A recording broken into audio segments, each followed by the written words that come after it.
अगर आप सीनियर संपादक हैं तो मैं भी देश का एक सीनियर नेता हूं। बिल्कुल, इसमें इस तरह की हल्की बात करेंगे तो मुझे आपसे नमस्ते करना पड़ेगा। धन्यवाद। नहीं, रवि जी, मैं उस पर भी बात कर रहा अजीत जी, देखिए इसमें कैसे धर्म नहीं है? इसमें कैसे एक सेकंड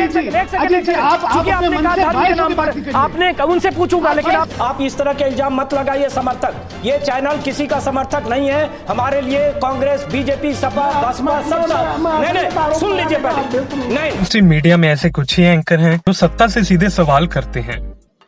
आज हम बात रहे हैं ऐसे ही सीनियर पत्रकार अजीत अंजन की। अजीत अंजन पहले ही बड़े चैनलों में पत्रकारिता कर चुके हैं। आज उनकी कुछ डिबेट सिखाएंगे जिसमें अजीत अंजन के सवालों से बीजेपी नेता डिबेट छोड़कर चले गए हों।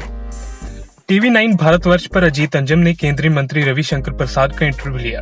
इस इंटरव्यू में अजीत अंजन ने रविशंकर जी से जो चीज चुनावी मैनिफेस्टो में छूट गई, इस पर सवाल किया, पर रविशंकर ने इस जवाब देने से मना कर दिया और इंटरव्यू छोड़कर चले गए। अजीत अंजुम जी कि हमारे इतने बड़े मैनिफेस्टो में अभी तक आपने भारत की बुनियाद का एक सवाल नहीं पूछा। उस पर भी आएंगे। मैं आपके कार्यक्रम में आया हूं, नहीं आप 3 बार पड़े हुए हैं। रवि जी, मैं क्यों रहूं आपके कार्यक्रम में? नहीं रहूंगा। रविशंकर जी, मैं उस पर भी बात करूंगा। देखिए, अगर आप मुझे तरीके से बात करेंगे मैं आपके सवाल का जवाब दूंगा। जी जी, मैं mister Ajit Anjum, I am very sorry to say that, अगर आप सीनियर संपादक हैं तो मैं भी देश का एक सीनियर नेता हूं। बिल्कुल, इसमें इस तरह की हल्की बात करेंगे तो मुझे आपसे नमस्ते करना पड़ेगा। धन्यवाद।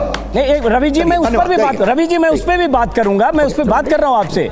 रविशंकर जी, मैं उस पर बात भी कर रहा हूं। उनको बच्चा तरफ रोकता। रविशंकर जी नाराज हो गए, और क्योंकि हमने मैनिफेस्टो की बात की, हालांकि मैं उनसे बाकी मुद्दों पर भी बात करता, लेकिन रवि जी, मैं बाकी चीजों पर भी बात करना चाहता हूं। रविशंकर जी, मैं बाकी मुद्दों पर भी आपसे बात करना चाहता हूं। मैंने सिर्फ शुरू वहां से किया, बाकी मुद्दों पर भी बात करेंगे कि कुछ मुद्दे थे जो इसमें नहीं है, इसलिए हमने पूछा। टीवी 9 भारतवर्ष पर ही अली और बजरंगबली के मुद्दे पर डिबेट में अजीत अंजन ने बीजेपी नेता सुधांशु मित्तल से सवाल किए। अपने जवाब में बीजेपी नेता विपक्ष पर उंगली उठाने लगे, जिस बात पर अजीत अंजन ने उन्हें टोक दिया। लेकिन धर्म के नाम पर वोट मांगना, इससे बड़ा गुनाह कोई नहीं। अभी बिल्कुल एफआईआर हो जानी चाहिए। ये काम आपके हिसाब से कभी बीजेपी ने नहीं किया। ये आपके हिसाब से बीजेपी ने नहीं किया। ये आपके हिसाब से कभी बीजेपी ने नहीं किया। नहीं करा। क्या बात, हमने धर्म के नाम पे वोट नहीं मांगी है। पूरे हिंदुत्व की नुमाइंदगी करते हुए यात्राएं निकालते हैं। इसमें कैसे धर्म नहीं है? इसमें कैसे? एक सेकंड, आपने कहा धर्म के नाम पर, आपने उनसे पूछूंगा, लेकिन आप इनसे पूछता हूं, लेकिन आप कह रहे हैं कि उन्हें अली मुबारक, हमें बजरंगबली, तो ये धर्म नहीं आया। ये धर्म नहीं आया। आप कह रहे हैं इसमें धर्म नहीं है, सीधा है। धर्म के नाम पे वोट नहीं है। नहीं है। ये किस नाम पे है? वोट नहीं है। किस नाम पे है? बजरंगबली किसके देवता है? बजरंगबली किसके देवता है? बजरंगबली की पूजा कौन करता है? क्या ईसाई करते हैं? क्या मुस्लिम करते हैं? कौन करता है?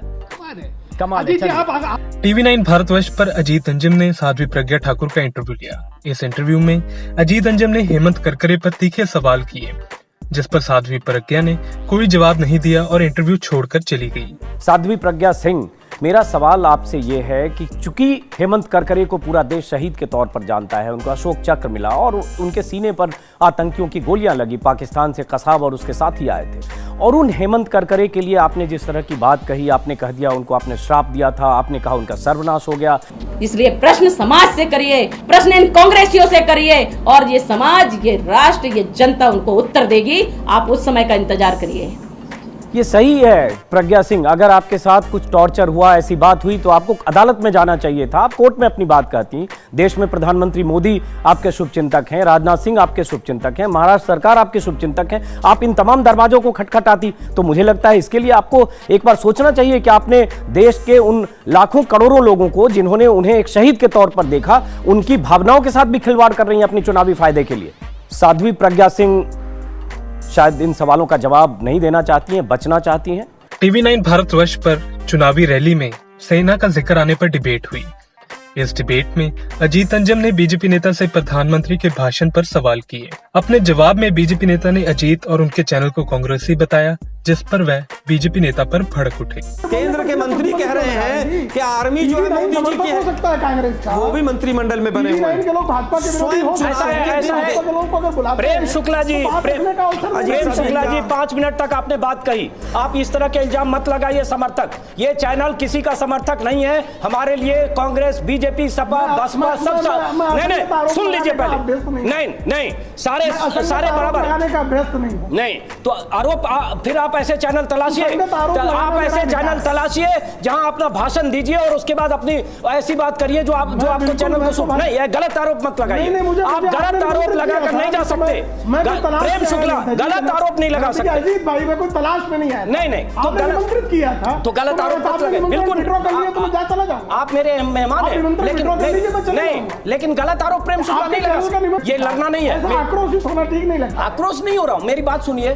TV9 भारतवर्ष पर इलेक्शन के दौरान चुनाव आयोग की भूमिका पर अजीत अंजम ने बीजेपी नेता से सवाल किए। अपने जवाब में वे बात को इधर उधर घुमाते दिखे, जिससे अजीत अंजम ने उन्हें मुद्दे से भटकने पर टोका। यही बात तो कही है कि एक मजबूत नेतृत्व जिसने कहा मेरी सेना अपना एहसास, जिस एहसास को दबा के रखा गया, जिस मजबूती को दबा के रखा गया, जिनके पराक्रम को दबा के रखा गया, उनकी कभी भी उल्लेख नहीं किया गया कि हमारी सेना कितनी सक्षम और कितनी मजबूत है। अगर ये बात कही जा रही है कि अगर जिन बातों की वजहों से बाधा बनी हुई थी। राजीव जेटली अब विषय को भटका रहे हैं। मेरा सिर्फ इतना पॉइंट है सर कि अगर मैं कुछ कह ही नहीं रहा हूं, मैं तो चुनाव आयोग के दिशा निर्देश की बात कर रहा हूं। अगर चुनाव आयोग ने कहा तो उसके बाद भी उन निर्देशों की अवहेलना करते हैं तो आप आचार संहिता का उल्लंघन करते हैं। चाहे कोई भी करे, चाहे नेता करे, मंत्री करे, बजरंग बली को बोल के करे, चाहे मोदी की सेना बोल के करे, जो भी मेनका गांधी ने बोला है। फिर कल जिस ढंग से मुसलमानों की बात की, मैं तो सिर्फ इतना कर रहा हूं, क्या यह नैतिक दायित्व तो सत्ताधारी दल या किसी भी दल का नहीं है कि चुनाव आयोग के निर्देशों का पालन करे? छोटा सा जवाब दीजिए, बाकी लोगों से फिर समझूंगा। राजीव जेटली, दायित्व तो है या नहीं? मैं आपकी बात से पूरी तरह सहमत हूं। चुनाव आयोग देख रहा होगा। तो आपने देखा कि किस तरह अजीत अंजम के तीखे सवालों ने बीजेपी नेताओं को परेशान कर दिया। हम यही उम्मीद करेंगे कि बाकी एंकर भी इसी तरह बीजेपी नेताओं से सवाल करेंगे और जनता की परेशानियों